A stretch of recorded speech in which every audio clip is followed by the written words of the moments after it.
Hey, what is up, guys? This is Brad with Display Fitness and doing a kind of a live stream here. Wanted to get to a couple of questions that have been coming my way recently.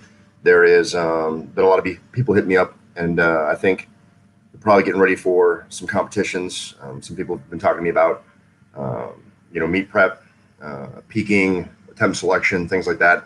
So I just wanted to do a quick live and kind of capture a few thoughts on the issue and kind of go over it. At one point, looking at the current U.S. Open, I was going to do kind of a dedicated video talking about attempt selection because I saw that there were a lot of individuals that were really, they're going for the nines, and in a meet like that, people are going to do that. And so one thing I kind of wanted to dissuade people from looking at or considering is, looking at a meet like the current U.S. Open and then kind of relating that back to your own life and your own meet kind of execution. An event like the current Open is kind of a special case. In that case, it's the best of the best, some of the most elite lifters in the world, going for some of the best lifts that they could possibly attempt in the hopes to get money. And I think the current Open is a great meet as far as what it presents for soldier or for lifters and things like that. The opportunity to be able to go into a meet and earn a prize pool is really cool. Most meets only have something like a couple $100 for best lifter or whatever. So there's a lot of meets that really don't offer a lot of money, and so I think an event like the current Open is really kind of cool. But it's such a public, such a visible thing that lifters all around the world are looking at that event, and they can kind of get themselves, I guess, the wrong idea about maybe what they should be trying to do when looking at a meet. So, the first thing I want to try to talk about is kind of meet prep, right?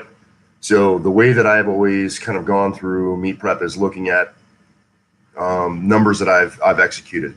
So the numbers that I'm usually basing off of whatever meet prep that I'm currently on comes from whatever meet that I had done before. If in the case for me where I'd taken a long break and not done any meet prep for quite a long time, I basically ran a peak and then tested in the gym at one point before I actually began my meet prep to get an idea about what my one rep maxes are. So it's important when you roll into a meet to kind of know where you stand to some degree. And so typically what I would do is I would pick a meet that's kind of out in the distance. So in most cases for me, I'm going to know, 16, 20 weeks ahead of time before the meet actually arrives, which meet I'm going to do. So that gives me a lot of time to prepare and get ready. So before I actually begin my meet prep, I'm either going to be using numbers that I'd gotten from my previous meet, or if it's been a long time or I've never competed, I would use a test out to kind of figure out where I stand before I begin my meet prep, so that I can have some kind of a basis for all of my numbers. And whatever I test out at for my one rep maxes is going to be the numbers that I use basing all my percentage work off of. So the idea behind this then is when I go to my meet, whatever meet that is and how far away it is, I'm looking to try to beat whatever my test numbers were or whatever my numbers from last meet were. One thing that's really important with meets, I think, just in terms of like sportsmanship in general, is you don't really need to be concerned about what everyone else is doing. Everyone else is going to be as strong as they are on the day of the meet, and so are you, right? So there's only so much that you can do about that. The best thing that you can do is be as prepared as you can be and try to outdo yourself. And through time, if you continually outdo yourself, you're going to find that your numbers are going to keep going up, and you'll find yourself into a category where you're hyper competitive with the people within your class, so long as you stay consistent and avoid injuries and things like that. So just kind of a commentary on, focus on you, don't focus on other people. That's, I think, for, everyone, whether you're a international elite ranked lifter or you've never done a meet ever before in your life. Don't worry about what anyone else is doing. Worry about you. because ultimately all you're really trying to do is outdo yourself. And that's that. So, you have your test numbers and then you roll into your phase. Now, your phase can be however long. It doesn't really matter what your training phase is going to be or your overall training block. Lately I've been following kind of a juggernaut style for the last, 5 years or so. More of a juggernaut style, kind of an amalgamation of what I've decided is what I want to do. So I run a hypertrophy block, I run a strength block, and I run a peaking block. That's been my approach for all my meets, up to this point. And the duration of those blocks will depend on how much time you have until that meet. So obviously if you're looking at a meet that's maybe 30 weeks away, then obviously those blocks are probably going to be longer.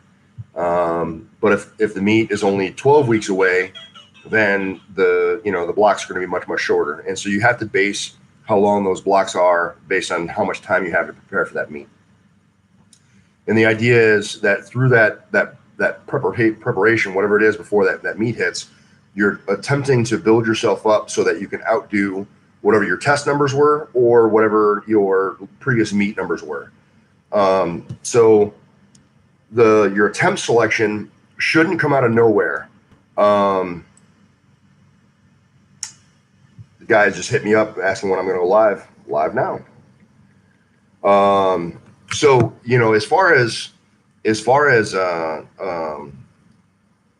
your attempt selection, those numbers shouldn't come out of nowhere. Those numbers should be based off of where your previous test numbers were or what you think that you might be able to perform as you begin to peak. So the way that I've approached my peaking is, I build up, and through my hypertrophy, strength, and peaking, I'm slowly ratcheting up the intensity and I'm dialing down the volume so that I'm basically showing my body what I want it to do as I get ready to go perform, that meet. I expect you to do, maximal weight for one rep, and I'm slowly kind of refining myself to that point. I hit the meet and then I drop back down. I do weight, I do another hypertrophy block and I move forward in time. So peaking phase is really important because it'll give you an idea about how much, if any, you've been able to exceed whatever your previous test numbers were. So just for an argument's sake, if let's say we're talking about the squat, for example, and just again, for simplicity's sake, you say that your squat was 100 pounds.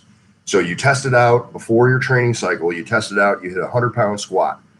You go through your training cycle. By the end of the cycle, you're going to end up hitting some peaking numbers in your peaking phase that are going to be sometimes 105, maybe even 110%, depending on how you feel and how things are going. But you may end up hitting some numbers that are going to exceed what your previous 1 rep maxes are. And depending on how those numbers go, or depending on how those attempts go, is going to give you some indication about how you should approach your attempt selection. Now, as far as what numbers you should be looking for. So if your previous 1 rep max was 100 pounds, you go through your peaking phase, and at peaking, let's say you hit, a 110-pound squat. So you've increased your squat by 10%. You hit 110 pounds, but let's say it's not like the easiest 110 pounds that you've ever, not the easiest squat that you've ever done. It would then be pretty unfair to expect that come meet day, you're going to hit a 130-pound squat or 140-pound squat, right? So it would be fair to say that is probably a stretch for you to be able to reach. And certainly the more advanced you are as a lifter, the more that's going to be true. If you are a very novice lifter, then you may be able to squeak out some more poundage on meet day because maybe when you tested you weren't giving it your all. You don't exactly know how it feels to really go to your 1 rep max. Maybe you get a lot of carryover from the adrenaline of meet day, etc. There might be a number of reasons why you get more carryover as a junior or novice lifter than you would as an advanced lifter. But suffice to say, you are not going to pull some incredible numbers out of your hat that you've never, what's going on, Kurt? That you've never hit before. So basing the numbers on reality and what you've actually done. You've hit the 110-pound squat in training and you're peaking. So then you could probably expect or hope that under the best of conditions, you might be able to get away with, say, 115-pound or maybe even 120-pound squat. So then what I would do in terms of attempt selection is I would make, and this is something that I saw in the Kern Open, and again, it's kind of a byproduct of the type of event that Kern Open is. It's an opportunity for people to get money. So they're trying to, basically go balls to the wall, to the max, throwing everything they have at that meet in order to walk away with a 20 grand, paycheck or whatever the payout was. I don't exactly even know. But those individuals were looking for money. So events like that tend to be a little bit different, which can be misleading for amateur lifters kind of looking at that because they think that that's how every meet goes, and that's not how that goes. Going into this meet, you've hit that 110-pound squat, so you know that you may potentially be good for a 115 or a 120-pound squat. Your opening squat should be to get you on the board, right? If you don't complete a lift, if you bolo or you miss 3 lifts in a row on squat, bench, or deadlift, you're gone. Nothing that you did counts. So any record that you hit, anything that you did, it's all for nothing. So in my opinion, and I tend to be maybe a little bit more conservative than some, is your opening lift should be something that you can absolutely triple on any given day, right? Feeling worse. Like if you were dying from, what was that shit people should die from in an Oregon Trail? You died of cholera or whatever. If you got cholera and you are on your deathbed, you should be able to hit this number 3 times, right? Or at least once. That's how you should treat your opener. Get on the board. Your second and third attempts should be reaching for what it is that you want. So if things are going great, you make your second attempt, or if you're feeling really, really good, you make your second attempt what it is you're actually going for. So in this case, again, for this example that we're using here, you've hit that 115-pound squat, and it wasn't the easiest squat, but it certainly wasn't the worst ever. So you think to yourself, all right, 115 is a meet PR. I'm going to hit 115. So you hit your you'd hit your 110 before. 115 is going to be a new PR. So you put in for your second attempt as 115, and you get your 115. Now you play your third attempt on the fly. You make the decision on the spot. Was this easy or was it not? And moreover, especially for the squat and for the bench, how might this affect my deadlift? Because there is something to be said for maybe leaving a little bit in the tank for the deadlift. Most people tend to make up ground on the deadlift. So if I had a choice of going all out for a bench or all out for a deadlift, I'd probably go all out for the bench because I'm going to get more poundage that way. But anyway, your third attempt should basically be on the fly. You're never really planning what your third attempt is going to be. You might have a loose idea of what you would hope to get, but you're going to make the decision on the day. You roll in, so you hit your 115-pound squat and you smoke it. You're on top of the world. Everything feels amazing. Well, that might be the time, to put a little icing on the cake and go for that, 120, 125 and just see what happens. You've already PR'd for the day. You're already moving your numbers up from what your previous total was. That's how I perform attempt selection at a meet. And it's rinse repeat for bench and for deadlift. You open up light enough to know that there's no way you can't get that lift. And then you make the jump to maybe what it is you really want. And then your third jump is icing on the cake. Jason talking about this is perfect timing. Cool. Good, Jason. I'm glad that something like this helps. I've gotten some questions. You were one of the individuals that kind of spurred on me, wanted to go live and do a video about this. And then my man Kurt too was asking me some questions. So I wanted to make sure that I address the questions to give you guys kind of an idea about what my approach is for meet day. And then another question that kind of came in was about diet and stuff, right? So I really, really don't suggest making any major changes before a meet. So whatever it is that you're doing day to day, kind of on your own as you are training through your entire program, that's more or less how you should keep things as you get into meet day. If you make any major changes dietary wise or otherwise, it could have significant ramifications on your performance for meet day.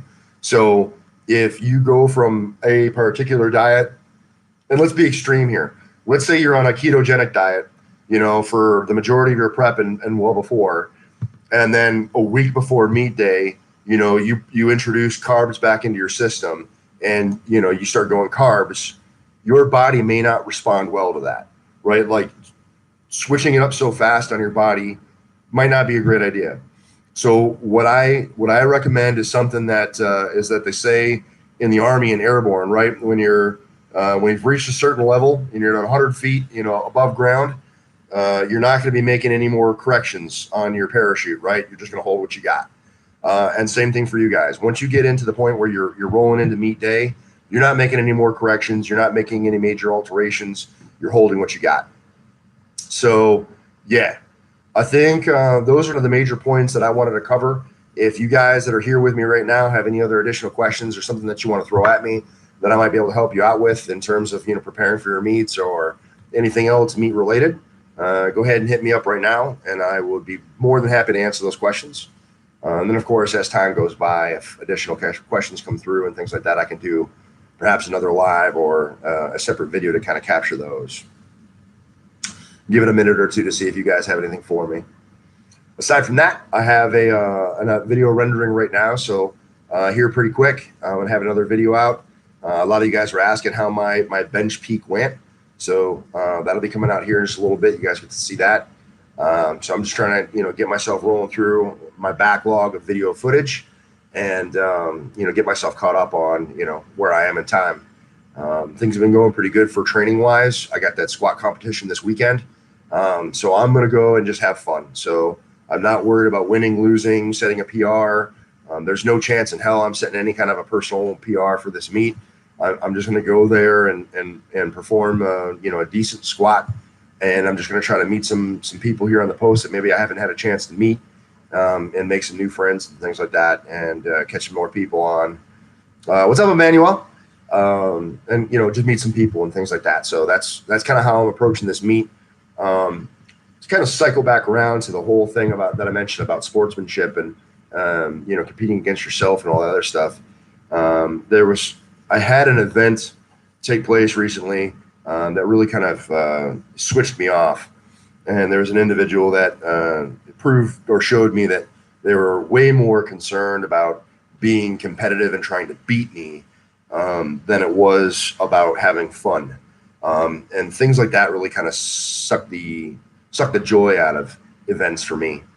So I kind of wrestled with this, and this is a person that was a friend of mine, and it became clear that beating me was more important than anything else. And that for me is kind of a shame, right? Because my whole point is to kind of have fun and build community, not try to be combative or whatever, be any kind of conflict with other people. That's really not what I'm about. And so the fact that the person was so intent on beating me, the question in my head rose of, well, what happens if I try real hard and you don't beat me? Then I think that might have been a problem for us. So I chose the lesser of two evils and decided not to participate in the event after all, because I felt like it would spare my friendship. So that's kind of what I went with. So in the wake of that, I was, feeling kind of back and forth about the whole thing. I wasn't super excited about not having participated because I really wanted to. But at the same time, I don't like being at odds with friends and things like that. I saw the video come out from Martins Lisi's, and he was out there with Hathor, and they were doing some overhead work and things like that. And I thought that it was a really, really great example. So if you guys haven't seen that, I encourage you to check it out, because I think it's an amazing example of two individuals who are top competitors in their field. And it's an amazing thing to watch, because these two guys are getting together, they're bonding, they're training, they're exercising, and they're helping each other out. They're giving coaching tips, and they're really supporting one another. Yet, on meet day or comp day or whatever, they're competitors and they're trying to win. And I really respect kind of what those guys did. So for any of you that are out there, or whether you're new, intermediate or advanced lifters, I encourage you to kind of have that behavior and that mentality to like be encouraging, uplifting, and build sport, build community, versus trying to be the best and trying to be top dog and all that stuff. Like somebody's going to be strongest on any given day. There's that's a given. But I think building community is way better than being an asshole and worrying more about winning than you are about sharing information and helping others be better too. So that's just my thoughts. All right, Kurt wrote in and said, Brad, what's your view on mental toughness in the deadlift? I've been struggling mentally with this lift. What's your advice and tips in terms of getting mentally ready for each lift? So it's interesting that you asked that. And the video that I'm rendering, I say something that I think is kind of on point to that. And what I mean is that in terms of your mental approach, I don't think there's any trick, right? Like, you don't get to some point and all of a sudden it's like, you just flip a switch necessarily and it's game time, right? Like, I think it's a process of just kind of building a pattern of your preparation and how you perform your movements. And so that it becomes not routine in the sense that you don't take it seriously, but routine in the sense that it's just left foot, right? As you build up, and the next thing you know, you're at your max, right? And so that getting there seems it's not a thing, but I think if you treat it like a thing, it's going to be a thing. But if you just treat it like I'm just training, right? I might encourage you, if this is the case for you, like, you're having an issue mentally with deadlift, and let's say, I don't know what your deadlift max is, but say it's 500 pounds. So at 500 pounds or at like 450, you start to get twitchy, and you start to like get in your head about the lift. Get yourself up to 425. Just do a couple reps of 425 and back it down. Do that a few times. You'll begin to realize that 425 is no big deal. And then maybe bump it up to, say, 435 and do that a few times. You ping 435 a few times and you back down and you shut it off for that day. And you do that a few times. What I'm suggesting is that you begin to treat it like it's not a big deal. And it's just a walk in the park. If you can begin to treat those lifts like that, mentally it may not be such a thing for you anymore. Part of being dominant and being good under the weight is being comfortable. That's not to say that you're not afraid or that you don't have, whatever, right? But that you begin to be comfortable. You have a process. If this, then this, right? And it's just a series of checks, and you go through and you perform your lift. Now, the lift may go well, or the lift may not, but you do everything that you can to make sure that it's just left foot, right foot, left foot, right foot. There's nothing wild or crazy or unexpected about performing that lift that just catches you off guard. Does that make sense? That's how I approach my training. Every day when I'm squatting, I do the same things. I warm up the same way. I make the same kind of jumps to whatever points that I'm getting to. And every day it's just the same thing. And so when it comes to you for your training, it's just another day. All right, Emmanuel. For this meet, I decided to gain some weight during my hypertrophy block. My question is, should I remain on a caloric surplus during strength and or peaking? Yeah, so Emmanuel, one of the biggest things that people say in terms of like getting stronger is, gain weight or, get bigger. So, I'm a big fan of being in a caloric surplus. So if socially, and by that I mean like work or otherwise, there's not a problem with you continuing to gain weight. Like again, case in point for me is I'm in the Army. So I have certain things that I need to abide by. I can't just gain weight endlessly or, whatever, because there'll be some consequences for me. So I have some restrictions that I need to abide by. If you are able to just kind of carry into your, into your caloric surplus, I think caloric surplus is a great place to be, especially through, your peaking and your strength phase. So far as you don't gain so much weight that maybe you outgrow your belt or you outgrow like your knee sleeves or, you have to make some drastic equipment change. I think gaining some weight is probably a good thing. So I wouldn't be afraid to continue to gain weight through my training block if I could get away with it. Yeah, that's kind of how I feel about that. Kurt, been struggling a bit with mental aspect of the lift. Yeah, so that's kind of goes back into the things that I mentioned. get used to treating it like it isn't a big deal, and it'll stop being a big deal. So that's kind of how I would crack that egg. Unboxing, what's up? Thanks for joining us. All right, so Emmanuel and Kurt, did I answer the questions? Did you guys have any other ones before we wrap this down? Because we're on for almost 25 minutes. It goes pretty fast. He's always catch me off guard how much time without even realizing it. Emmanuel, you're welcome. Glad to help anytime. You know, I'm not always sure that I can help, but I'm certainly willing to try. All right. So in the absence of any other questions, I don't know, Kurt, if you're still with us, if you have any other questions, you know, hit it up. Otherwise, we're gonna shut it down. I do appreciate the opportunity to be able to try to help you guys. So always feel free to you know, ping me in comments on IG, whatever. If you guys haven't checked me out on IG, check out Brad_Arbic. I'm on there very actively. So if you ever ping me on IG, I'll get it pretty quickly. But yeah, I definitely appreciate the opportunity to try to help.